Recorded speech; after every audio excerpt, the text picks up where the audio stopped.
है गाइस।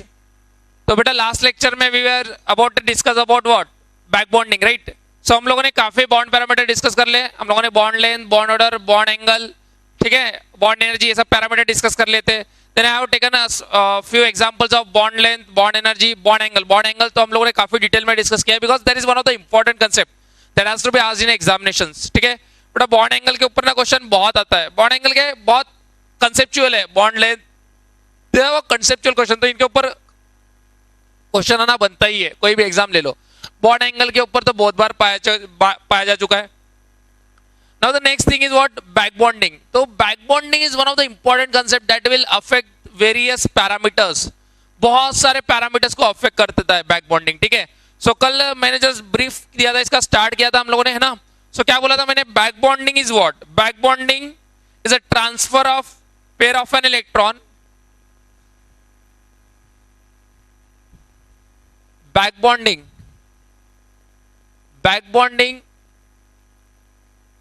कल डेफिनेशन लिखी थी मैंने इसकी। What is the definition, it's a phenomena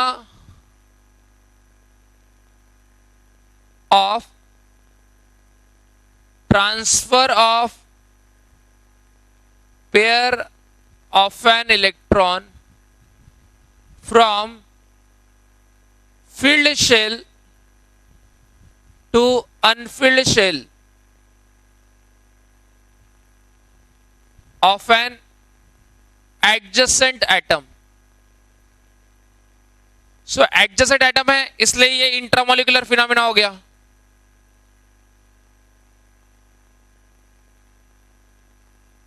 intramolecular बराबर है, मतलब विद इन द मॉलिक्यूल होगा।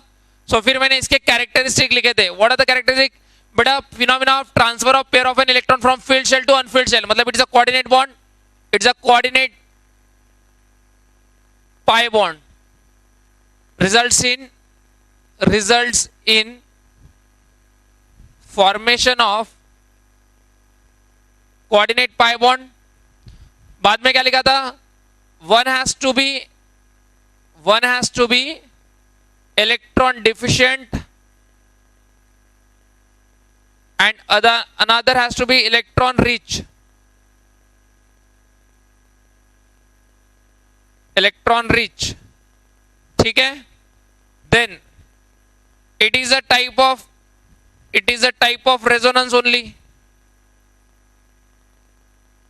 It is a type of resonance only. The only difference is that back bonding is temporary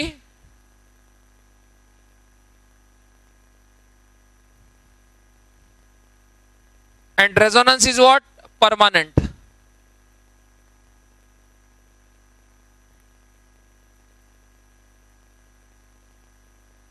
ठीक है। Then the back bonding may be complete और partial. इसका meaning अभी नहीं समझेगा, जब मैं एक आधा एग्जांपल लूंगा तब उसका मीनिंग समझाऊंगा तुमको। The back bonding may be complete और partial,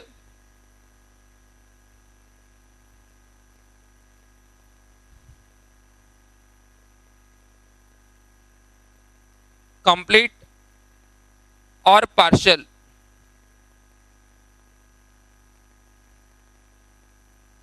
depending on accepting and donating tendencies of acceptor and donor।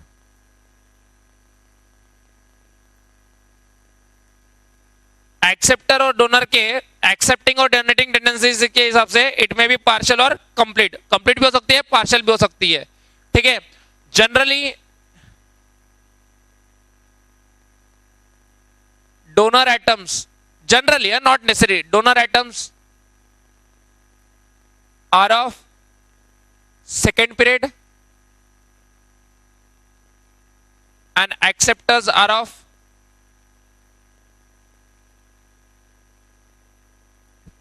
Third and onwards, third period and onwards.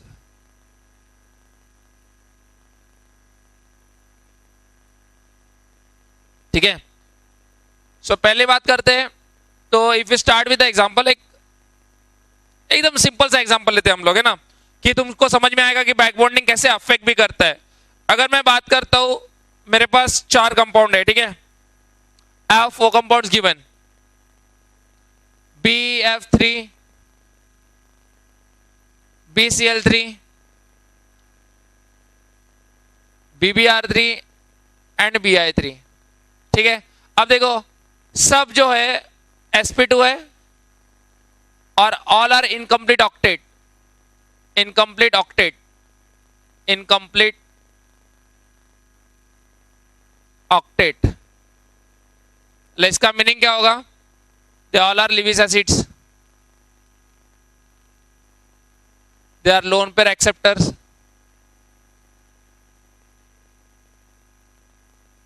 They are lone pair acceptor, ठीक है। अब देखो होगा क्या, they are lone pair acceptor. अब अगर मैं बोलूं कि भाई साहब बताओ इन चारों में कौन सबसे ज्यादा स्ट्रॉन्गेस्ट लिविस एसिड है? बेटा लिविस एसिड मतलब क्या है? लोन पेयर एक्सेप्टर, मतलब जिसकी लोन पेयर एक्सेप्टिंग टेंडेंसी ज्यादा है। Higher is the lone pair accepting tendency, higher the lone pair accepting tendency,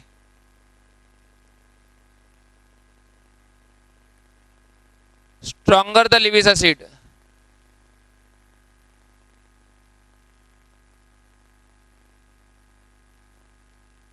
मतलब लोन पेयर टेंडेंसी हायर है, एक्सेप्टिंग टेंडेंसी हायर है, मतलब it should be more electron deficient.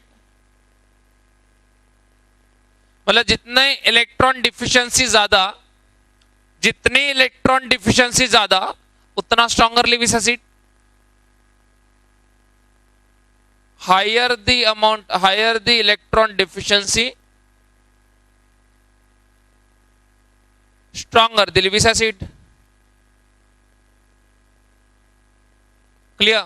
जितनी electron deficiency ज्यादा उतना stronger Lewis acid. अब अगर मैं देखूं BF3,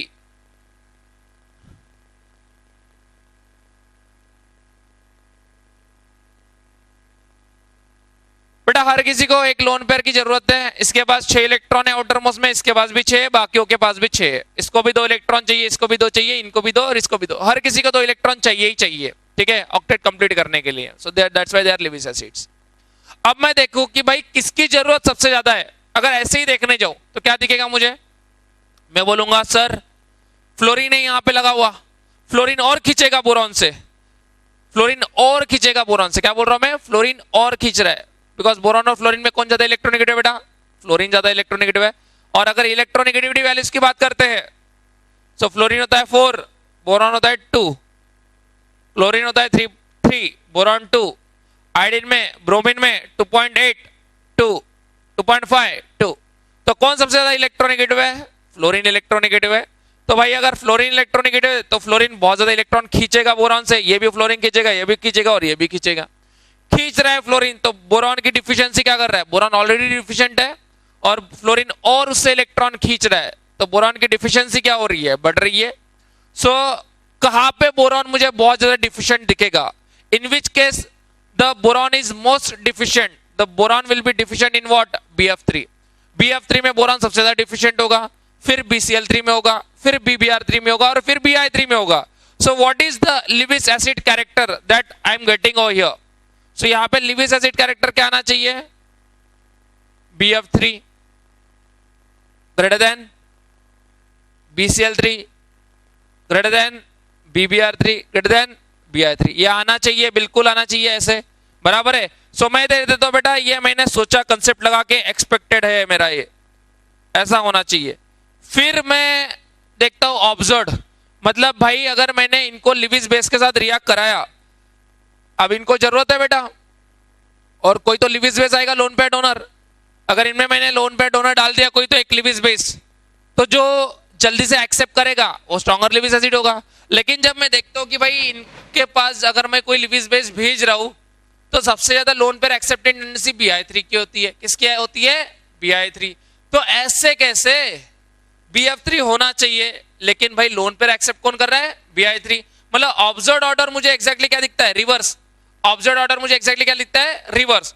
मतलब मुझे दिखता है कि Bi3 इज द स्ट्रॉन्गेस्ट लिविंग acid, then BbR3, then BCl3 and then BF3। ये क्यों होता होगा ऐसे? ऐसा क्यों होता होगा? तो देखो बेटा, यहाँ पे वही हमको फिनोमेना देखना है कि ये एक्सपेक्टेड, ऐसा होना चाहिए, ऐसा होना चाहिए on the basis of electronegativity difference, right? ऐसा होना चाहिए। लेकिन अब होगा क्या? देखो, ऐसा होना चाहिए, लेकिन अभी होगा क्या? BF3 की बात करता हूं, BF3 फ्लोरीन खींच रहा है ड्यू टू व्हाट? कौन से इलेक्ट्रॉन खींच रहा है? सिग्मा इलेक्ट्रॉन्स खींच रहा है। Sigma electrons, withdraw sigma electrons, ठीक है? मतलब इतना ज्यादा खींच नहीं पाए सिग्मा इलेक्ट्रॉन, इतने जल्दी, इतने इजीली माइग्रेट हो सकते हैं क्या? नहीं, क्योंकि बेटा स्ट्रॉन्ग बॉन्ड होता है, तो सिग्मा इलेक्ट्रॉन खींच रहा है, ठीक है, फ्लोरीन। अब मैं बात करता हूं इस बोरॉन का हाइड्रोजन sp2 है, क्या है? sp2, बोरान का हाइड्रोजन है sp2। अगर मान लो इसने x और y मिक्स कर दी है, तो इसके पास क्या बची है? pz। ये बोरॉन की pz बना देता हूं, ठीक है, जो क्या है? वैकेंट। कितने इलेक्ट्रॉन है बोरॉन के पास? 6 इलेक्ट्रॉन। pz क्या है? वैकेंट। हर फ्लोरीन के पास 3 लोन पेयर है।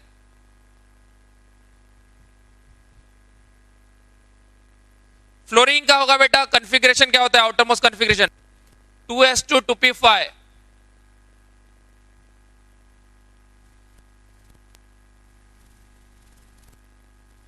इस वाले ने सिग्मा बॉन्ड बनाया होगा फ्लोरीन के।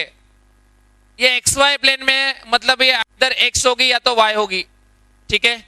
तो मैं मान लेता हूं इन दोनों में से कोई तो भी एक तो pz में होगी, pz में होगी एक लोन पेयर, बराबर है? तो एक लोन पेयर मैं pz में डाल देता हूं, इसकी एक लोन पेयर मैंने डाल दी pz में, ठीक है? अब देखो क्या हो रहा है, ये pz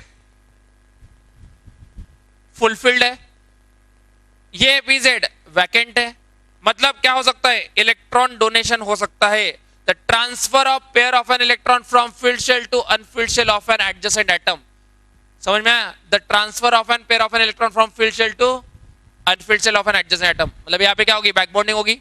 सो बेटा ये pz जो बॉन्ड बन रहा है, ऑलरेडी सिग्मा बॉन्ड था और एक कोऑर्डिनेट बॉन्ड बन रहा है, तो इस बॉन्ड का नेचर क्या होगा? This coordinate pi bond,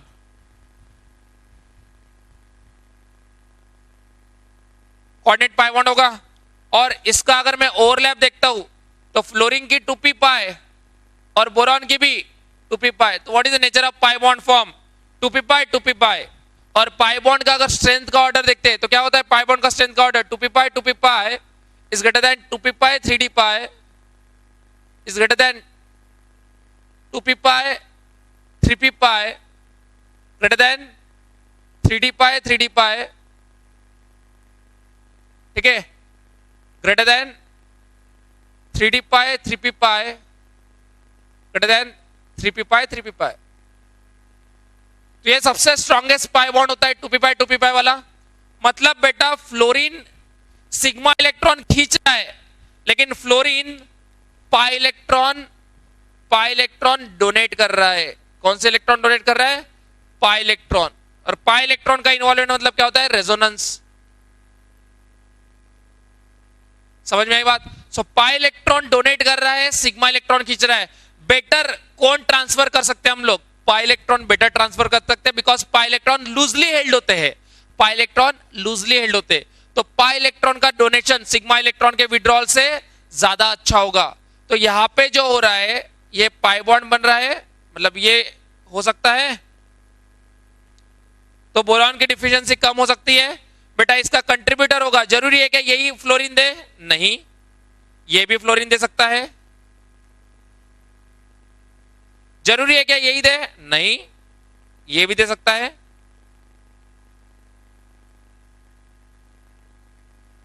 So what are these? They are resonating contributors, resonating structures, बराबर है? तो ये स्ट्रक्चर्स हो गए। इसको अगर तुम लोग कोवेलेंट में निकालते हो, कोऑर्डिनेट को अगर कोवेलेंट में कन्वर्ट करते हो तो कैसे हो जाएगा? F plus F minus B minus, ऐसा बन जाएगा। तो इसका हाइब्रिड कैसे बनाऊंगा मैं? Hybrid. So how do you form the hybrid of this compound? तो देखो अगर मैं देखता हूं BF3 में, तो BF3 में जो फ्लोरीन देगा वो कौन से ऑर्बिटल से देगा?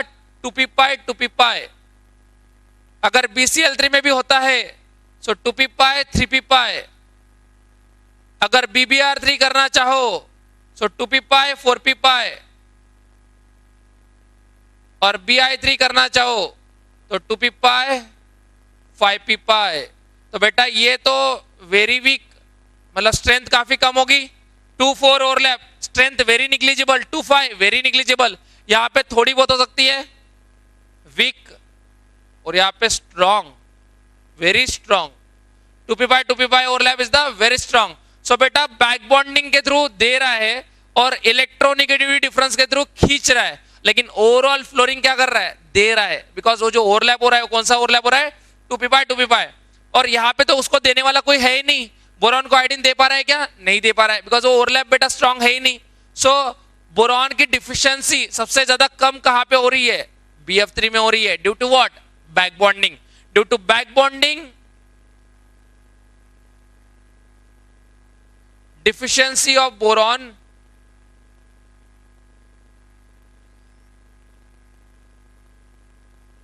decreases in BF3, whereas hence boron is most deficient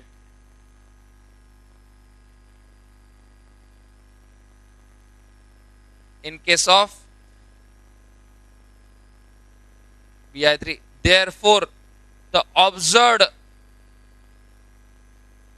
that is practical, experimental, real Lewis acid order, जो Lewis acid order होगा, that is what? Bi3 greater than BBr3 greater than BCl3 greater than BF3। बेटा ये question आ चुका है, Olympiads में आ चुका है, हर exam में आ चुका है। What is the Lewis acid character of BF3, BCl3, BBr3 and Bi3? So what is the Lewis acid character? Bi3 greater than BBr3 greater than BCl3 greater than BF3। सही बात है कि नहीं? तो अगर मैं इसका हाइब्रिड बनाना चाहूँ BF3 का, तो देखो BF3 में अगर मुझे दिख रहा है यहाँ पे सिंगल बॉन्ड, लेकिन सिंगल बॉन्ड है क्या? बिल्कुल नहीं है भाई, सिंगल बॉन्ड नहीं है। कितना बॉन्ड होगा इसका हाइब्रिड? देखो ये पाई बॉन्ड यहाँ पे भी जा सकता है, यहाँ पे भी जा सकता है, यहाँ पे भी जा सकता है। सो एक पाई बॉन्ड कितने लोगों में शेयर हो रहा है? 3 लोगों में। इक्विवेलेंट स्ट्रक्चर्स है, सो इक्विवेलेंट स्ट्रक्चर है तो कैसे निकालेंगे bond order? 1 2 3 4, 4 divided by 3, the bond order is what? 1.33। so the bond order between boron and fluorine is what? The bond order between boron and fluorine is what? So if I have to draw the hybrid, it is BF3. This is what your hybrid is. बराबर है? So the bond order between boron and fluorine, bond order between boron and fluorine is what? It is 4/3, that is 1.33। this is overall bond order, overall। और अगर मैं pi bond order बोलता हूं, pi bond order between boron and fluorine is what? It is 1/3, that is 0.33। Clear है? समझ में आया? So the bond order, तो bond length, normal boron fluorine single bond से यहां पे बॉन्ड लेंथ क्या हो जाएगी? छोटी हो जाएगी। बिकॉज नॉर्मल बोरॉन फ्लोरीन अगर सिंगल बॉन्ड लेता हूं तो यहां पे दिख रहा है मुझे सिंगल, लेकिन है क्या सिंगल? नहीं है। How many resonating contributor? Resonating contributor हो जाएंगे बेटा 3। ठीक है? This is what your hybrid. ये क्या हो जाएगा? हाइब्रिड। समझ में आया? यहां पे बॉन्ड एंगल को उसने अफेक्ट नहीं किया। बॉन्ड एंगल देखो, बॉन्ड एंगल पहले 120 था, अगर यहां पे मैं BF3 बना दूं, BF3 तो 120 है, perfectly sp2।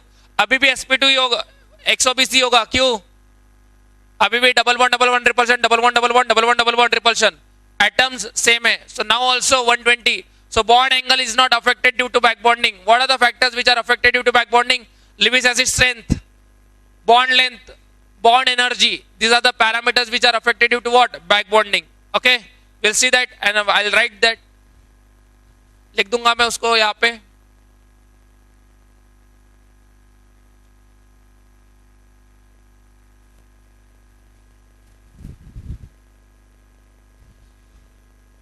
So bond length,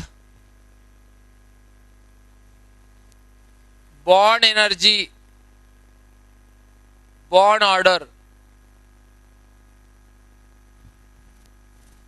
are affected in BF3 due to back bonding. Bond angle remains unaffected.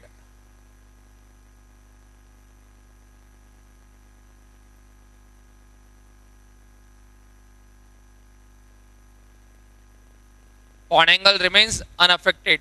Clear? ठीक है. सो आगे की बात करते हैं अभी. तो BF3, तो यहाँ पे एप्लीकेशन क्या क्या आ सकता है बेटा? इसका एप्लीकेशन देखो, एप्लीकेशन क्या क्या आएगा. अगर मैंने बोल दिया, चलो पहला application,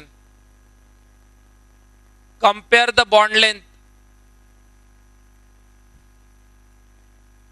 bond length, which bond length? Compare boron fluorine bond length in BF3 and BF4 minus. ठीक है, तो देखो BF3 में जो होगा,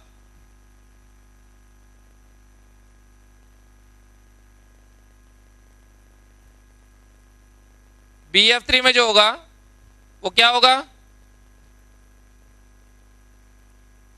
पार्शियल डबल बॉन्ड होगा.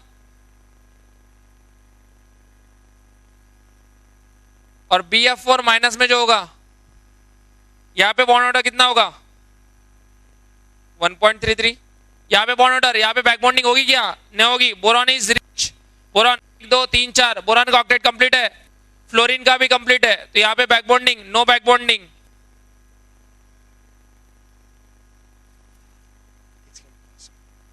Pause. In BF3 the bond order is 1.33, whereas in BF4 minus, since no back bonding takes place, back bonding नहीं होगी. Fluorine rich, boron is also rich. मतलब कोई डिफिशिएंट है क्या? देखो 1 2 3 4 sp3 हाइब्रिडाइज हो गया है boron. Fluorine complete octet, so no back bonding. So what is the bond order between boron and fluorine? Bond order 1, bond order 1.33. So जितना bond order ज्यादा उतनी bond length कम. Suppose यहाँ पे bond length है x और यहाँ पे bond length है y. So the relation is x less than y.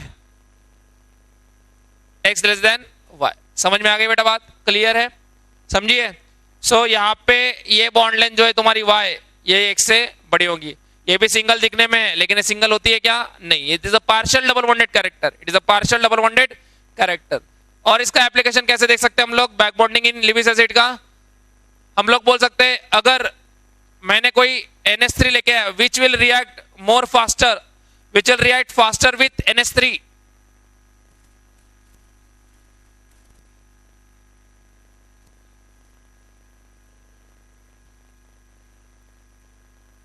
Which of the following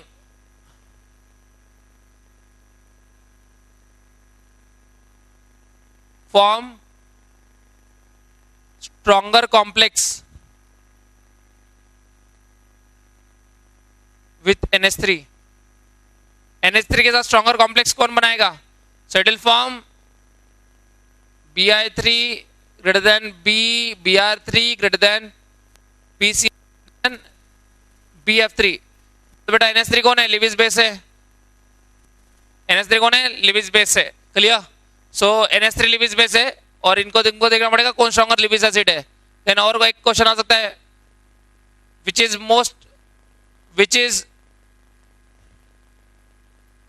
most soluble in water among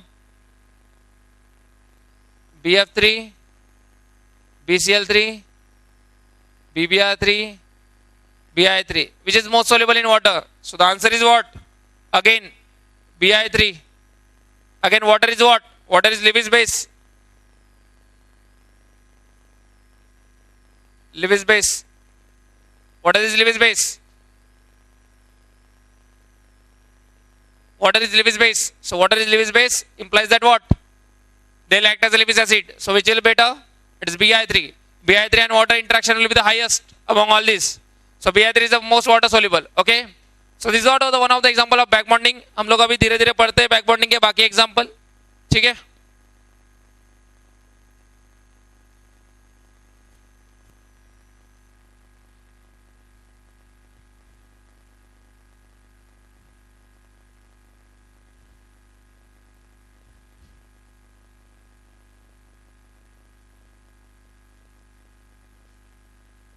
जैसे H3BO3, बेटा H3BO3 it is orthoboric acid.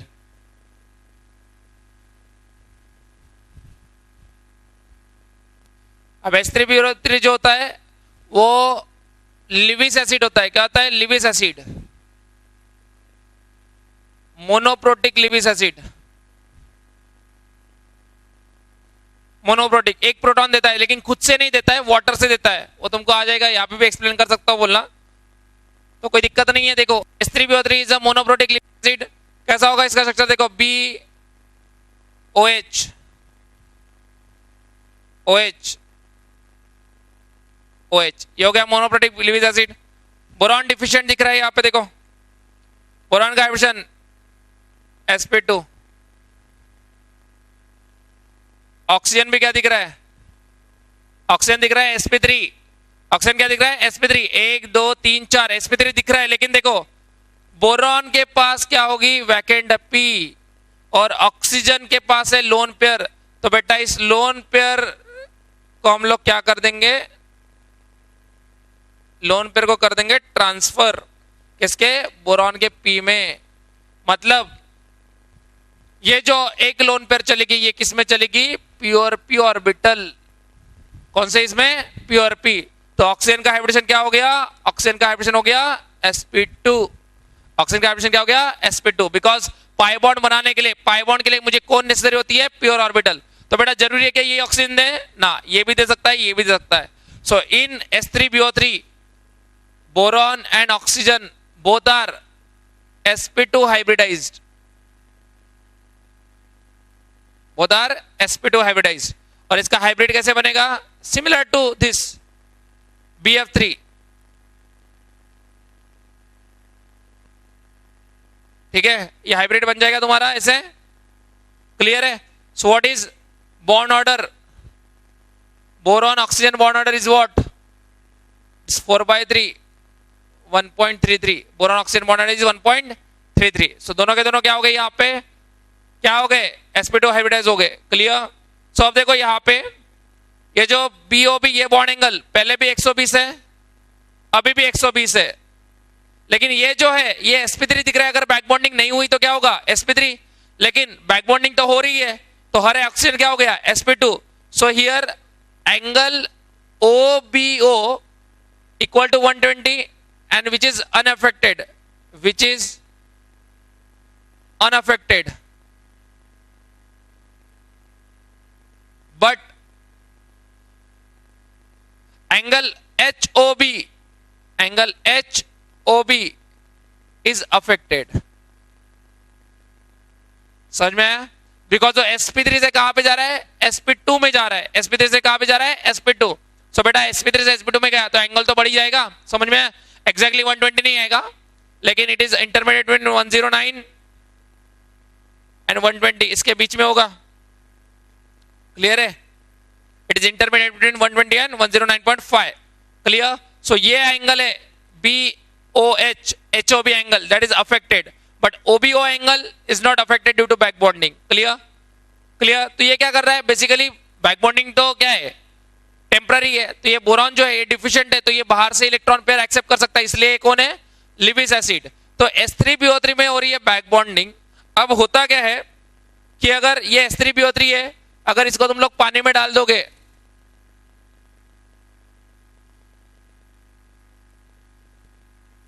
So water is a Lewis base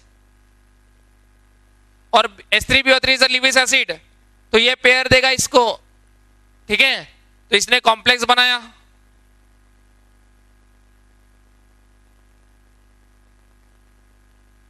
तो sp2 से sp3 में चला गया और oxygen ने pair दी, तो ऑक्सीजन के ऊपर प्लस, बोरॉन के ऊपर माइनस, और बाद में ऑक्सीजन अपने ऊपर का प्लस निकालने के लिए, मतलब कोई तो दूसरा वाटर मॉलिक्यूल जो होगा, अभी पानी तो बहुत सारा है, तो अब ये जो बना है कॉम्प्लेक्स तुम्हारा, ये यहां से क्या निकालेगा? H+ और पेयर गई यहाँ पे, तो ये बन गया बेटा BOH OH OH OH minus, और ये बन गया H3O+। तो बेटा इसने H+ दिया है, इसलिए मैंने क्या बोला? मोनोप्रोटिक। तुम लोगों ने इक्विवेलेंट वेट में पढ़ा होगा। H3BO3 का एन फैक्टर क्या लेते हैं? एन फैक्टर लेते हैं एज एसिड 1। क्यों लेते हैं 1? बिकॉज जो H आता है वो कितना H दे सकता है, एक ही H दे सकता है। अब फर्दर वो वाटर से अब 1 2 3 4 चार बॉन्ड बन गए, ऑक्टेट कंप्लीट हो गया। अब कोई डोनेट ले सकता है कि इलेक्ट्रॉन नहीं, तो उसने वाटर से पेयर ले ली और फिर वाटर का H प्लस निकला, किसका, वाटर का H प्लस निकला। सो उसने बेसिकली लोन पेयर एक्सेप्ट करने का काम किया है, ठीक है, उसने H प्लस डोनेशन का काम नहीं किया, इसलिए वो आरएनएस एसिड नहीं होता है। It is not Arrhenius acid, it is Lewis acid, it is a Lewis acid, ठीक है। तो जो H प्लस आ रहा है that comes from water, clear. So ये BOH4 माइनस, इसको लिखते हैं BOH4 माइनस, ठीक है। सो मोनोप्रोटिक क्यों, क्योंकि उसने एक H प्लस दिया है, लेकिन वहां से नहीं है, किससे है, वाटर से। तो अगर compare the bond length, compare x and y, compare x and y, मतलब ये एक्स नहीं, कंपेयर ए एंड बी लिख देता हूं, कंपेयर ए एंड बी। ये बॉन्ड लेंथ है ए और ये बॉन्ड लेंथ है बी, ठीक है। तो यहां पे देखो, यहां पे बैक बॉन्डिंग हो रही है, तो बॉन्ड ऑर्डर कितना आएगा, 1.33, और यहाँ पे बैक बॉन्डिंग नहीं होगी अभी, बिकॉज बोरॉन क्या है, 1 2 3 4 चार बॉन्ड हो गए, तो ऑक्टेट कंप्लीट है। यहाँ पे सिंगल बॉन्ड, यहाँ पे 1.33, तो कौन सी बॉन्ड लेंथ बड़ी होगी, B greater than A, bond length B greater than A. समझ में आया, समझिए बात, क्लियर है बेटा, बैक बॉन्डिंग का principle. So will move on to the next examples of back bonding.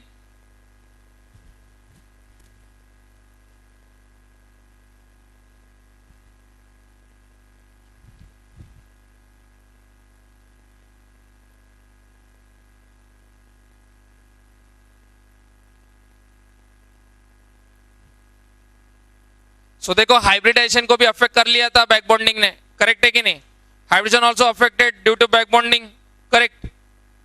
Now will see the next thing. देखो, अब बॉन्ड एंगल्स को भी अफेक्ट करता है, लेकिन बॉन्ड एंगल को कैसे अफेक्ट करता है वो देखेंगे हम लोग। बॉन्ड एंगल तो तुमको वही पैरामीटर लगाए जो मैंने बताए, as it is, no change. Back bonding affect करता है, लेकिन तुम लोग वही पैरामीटर लगाओ, तुम्हारा आंसर आ जाएगा, कंसिडर हो जाता है वहां पे, कोई दिक्कत नहीं आएगी, कोई दिक्कत नहीं आएगी बेटा। जो मैंने बताया पैरामीटर एज इट इज तुमको फॉलो करने हैं। बॉन्ड एंगल के पैरामीटर कौन से पैरामीटर, हाइब्रिडाइजेशन, सबसे पहले हाइब्रिडेशन देख लो, दूसरी बात lone pair on central atom, तीसरा इलेक्ट्रोनेगेटिविटी ऑफ सेंट्रल एटम, चौथा electronegativity of side bond atom. अगर लोन पेयर आ जाती है sp3 sp2 के केस में, तो साइज मैटर करेगा, जितना साइज बढ़ा उतना तुम्हारा एंगल बढ़ा, क्लियर बात है कि नहीं, समझ में आया। सो बॉन्ड एंगल के लिए वही पैरामीटर्स लगाने हैं। अब बात क्या आती है, जब हाइब्रिडेशन देखना है तुमको, हाइब्रिडेशन, तो हाइब्रिडेशन के टाइम पे तुमको क्या करना है, बैक बॉन्डिंग कंसीडर करना है। हाइब्रिडेशन के टाइम पे क्या करना है, बैक बॉन्डिंग कंसीडर करना है थोड़ी, ठीक है, जितना एक्सटेंड होगा उतना देखेंगे हम लोग। सो बैक बॉन्डिंग में बेटा सबसे जो पाई बॉन्ड बनना है, कोऑर्डिनेट पाई बॉन्ड, सो सबसे अच्छा कोऑर्डिनेट पाई बॉन्ड कौन बना सकता है, 2p पाई 2p पाई, उसके बाद 2p पाई 3d पाई। सो 2p पाई में तो 100% बेटा हाइब्रिडेशन चेंज होना ही है, 2p पाई 3d पाई में भी होना है, उसके बगैर फिर हाइब्रिडेशन चेंज हो भी सकता है, नहीं भी हो सकता है। तो हम लोग देखते हैं इसका एग्जाम्पल एक अभी, ठीक है, तो विल सी दैट। जैसे देख, तो अगर मुझे बॉन्ड एंगल कंपैरिजन करनी है, बॉन्ड एंगल कंपैरिजन ऑफ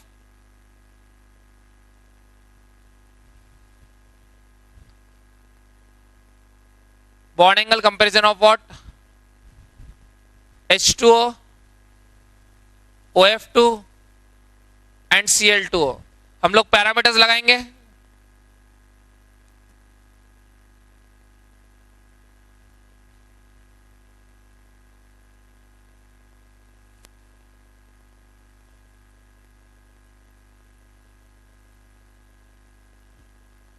ठीक है, तो अगर बॉन्ड एंगल का पैरामीटर लगाना चाहूं मैं, देखो पहली बात क्या होती है, sp3, तो बेटा sp3,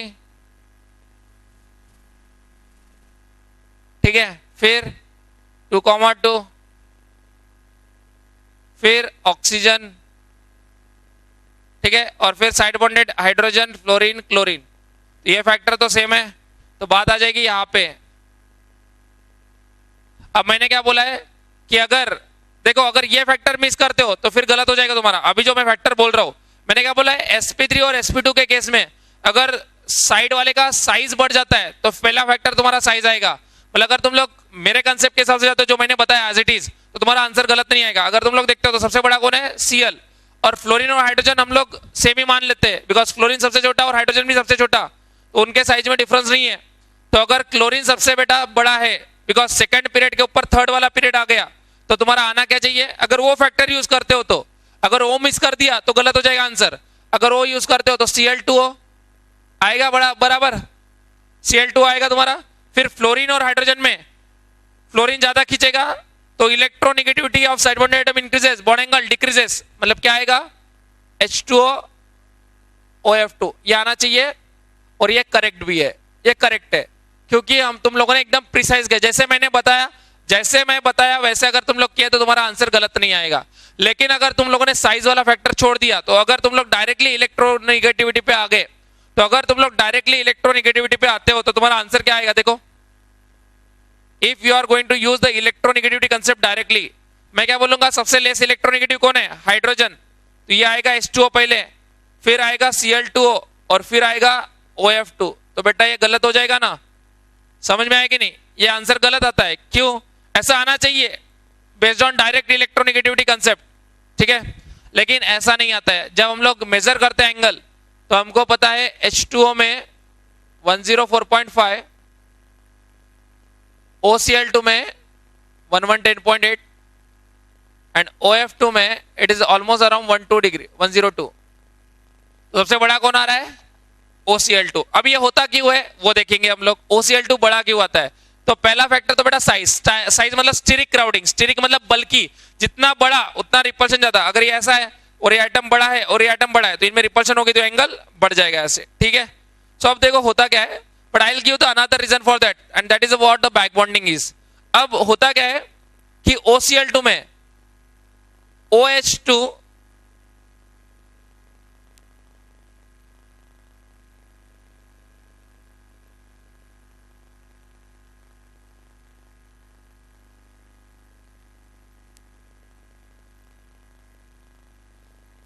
oxygen rich, hydrogen rich, no back bonding. Oxygen rich, fluorine rich, no back bonding, no back bonding. Oxygen rich, chlorine also enough, satisfied, but chlorine has what? Chlorine has vacant d orbital. Chlorine has vacant d orbital. So what will happen? Oxygen will donate its pair to what? Chlorine. तो oxygen chlorine के vacant D में pair डाल देगा। Clear है? Oxygen chlorine के vacant D में pair डाल देगा। अब देखो, अब ऑक्सीजन का हाइब्रिडेशन क्या दिख रहा है तुमको? sp2। लेकिन होता क्या है बेटा, अगर ये sp2 होना चाहिए, sp2 अगर होता है तो अगर देखो sp3 है तो 109.5 और sp2 है तो 120, एंगल काफी बढ़ना चाहिए था, क्योंकि steric crowding plus sp2 hybridisation, angle काफी बढ़ना चाहिए। लेकिन एंगल कितना हो रहा है? सिर्फ 110.8, सिर्फ 1 डिग्री से बढ़ रहा है, 1.5 डिग्री से बढ़ रहा है एंगल। मतलब यहाँ पे जो होगा बैक बॉन्डिंग का एक्सटेंट, जो बैक बॉन्डिंग होनी चाहिए वो इतनी बैक बॉन्डिंग होती नहीं है। ओवरलैप कौन सा होगा? ये ओवरलैप क्या होता होगा? 2p पाई 3d पाई ओवरलैप। कौन सा? 2p पाई 3d पाई। ऑक्सीजन की 2p, क्लोरीन किस में ले रहा है? 3d में ले रहा है। क्लोरीन किस में ले रहा है? 3d में, बिकॉज 1 2 3 4 बेटा ऑलरेडी ऑक्टेट कंप्लीट है। तो क्लोरीन का कॉन्फ़िगरेशन क्या होता है? 2s2 2p5।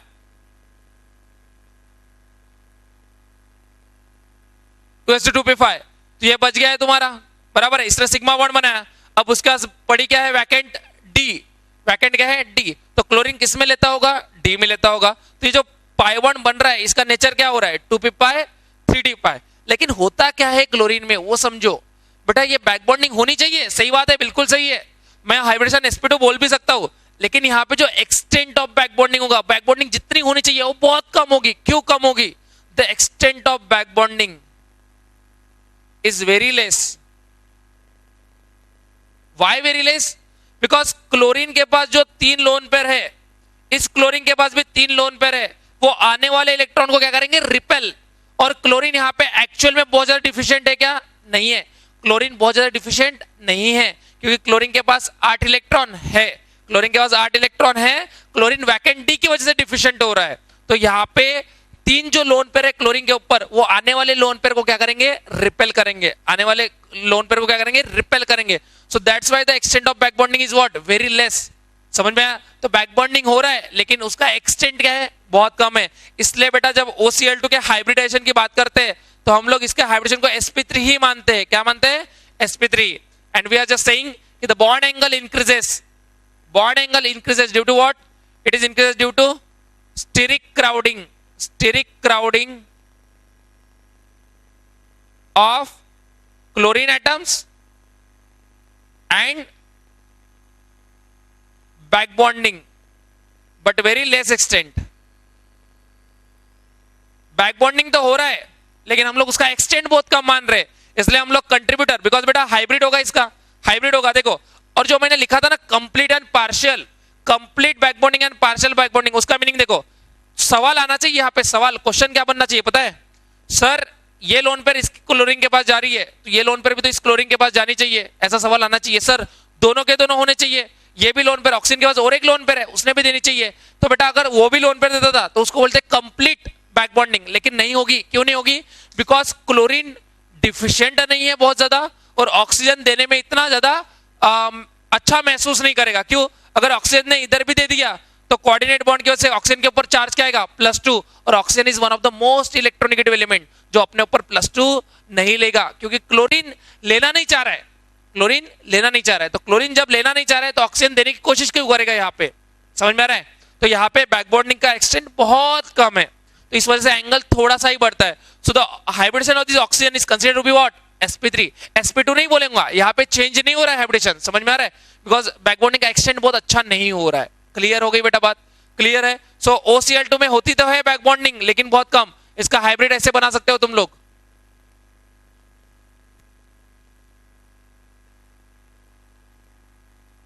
ठीक है? तो hybrid will be like this, ठीक है? Hybrid will like this is the hybrid of Cl2। Clear? अब मैं बता दूं कि तुमको बैक बॉन्डिंग होगी कब। जैसे ये अगर मैं नेक्स्ट एग्जांपल देता हूं तुमको एग्जैक्टली इसके जैसा ही, लेकिन देखो कैसे।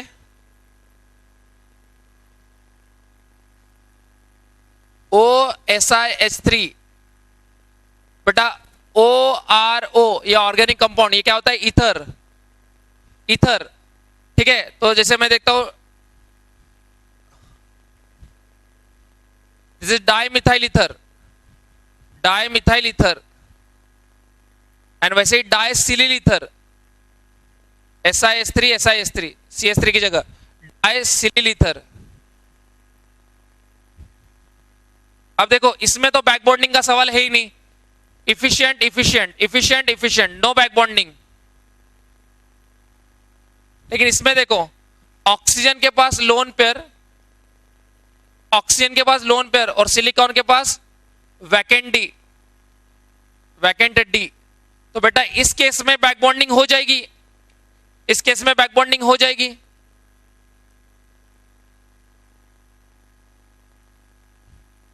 और यहां पे extent of back bonding is good, extent of back bonding is good. Why? Because silicon के ऊपर कोई लोन पेयर नहीं है जो आने वाले लोन पेयर को अपोज करेगी।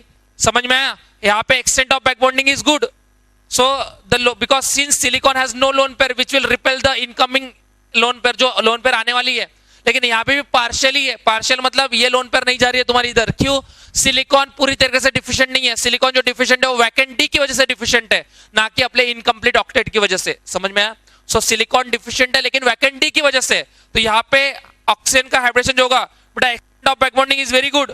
सो ऑक्सीजन का हाइब्रिडेशन क्या हो गया? sp2, ऑक्सीजन का हाइब्रिडेशन sp2, और इसका हाइब्रिड ऐसे बनाएंगे हम लोग।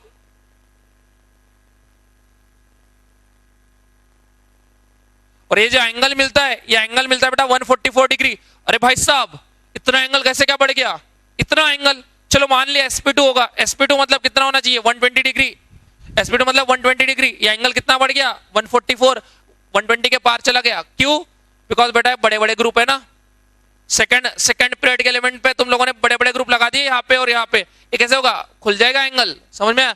सो due to steric crowding, due to steric crowding, steric मतलब bulkiness, crowding of SiH3 group, SiH3 group and better extent of back bonding, better extent of back bonding, bond angle increases largely, bond angle increases largely, और इसलिए यहाँ पे angle मिलता है तुमको 144 degree. समझ में आई कि नहीं बात? तो यहाँ पे देखो, यहाँ पे भी नेचर क्या होगा इस बैक बॉन्ड का, 2p पाई 3d पाई, ऑक्सीजन की 2p पाई 3d पाई, लेकिन यहाँ पे एक्सटेंट अच्छा है, यहाँ पे भी 2p पाई 3d पाई था, लेकिन यहाँ पे एक्सटेंट अच्छा नहीं था, इसलिए वो sp3 का sp3 रह गया, लेकिन sp3 का किस में कन्वर्ट हो गया, sp2 में कन्वर्ट हो गया। समझ में आया? ओ cs3 यहाँ पे तो बैक बॉन्डिंग हो ही नहीं रही है, लेकिन यहाँ पे एंगल फिर से तुमको मिलता है बेटा 110.8 डिग्री। इसके लिए रीजन क्या है, sp3 है, 109 होना चाहिए, लोन पेयर की वजह से और कम होना चाहिए, लेकिन एंगल तो बढ़ता हुआ दिख रहा है। इसके लिए रीजन है steric crowding, steric crowding, steric crowding of methyl group. ठीक है, सो इस वजह से एंगल क्या हो जाता है, बढ़ जाता है। ठीक है बेटा, तो इसके आगे की बातें बैक बॉन्डिंग के और एग्जांपल्स हम लोग नेक्स्ट में करेंगे, and will finish the back bonding topic. Okay, so done for the day, thank you.